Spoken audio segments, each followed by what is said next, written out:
Jopur niang' mawuok e kaunti ma Kericho ogolo duondgi kendo kwedo okang' mamalo duoko piny nengo mar niang' ka gibugore mchwalo niang' e kembe. Komiti mochung'ne keto nengo mag niang' nogolo nengo manyien mar shillings 4,950 tan ka tan kowuok e shillings 5,125 mane ichulo dwe mar auchiel higani. Nengo manyien odok chien gi 18.85 kipimo gi nengo mar shillings 6,100 mane ichulo dwe mar ariyo higani. Kane giwuoyo chiro mar Kipsitet Trading Center mayudore kar chung' od bura Masoin Sigowet, jopur kotelnegi gi Nathan Rono, Ronald Chemitan gi jaod bura Masoin nokwedo okang' makamano.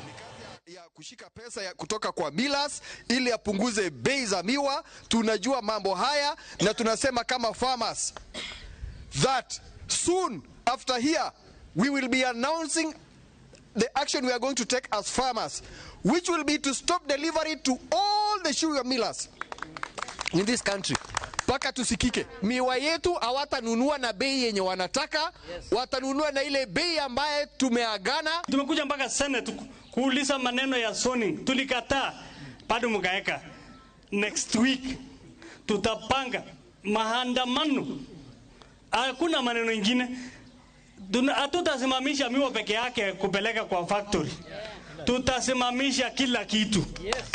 Kama ni chai, kama ni miwa, kama ni maziwa, kama ni kahawa, tutasimamisha ili tusikize vizuri. The prices of milk, the prices of tea, the prices of coffee, the prices of macadamia does not have a pricing committee. The same prices have what is called a minimum guaranteed return. Why is it that when it comes to sugarcane, there is a committee and the members of those committee are not even sugarcane farmers?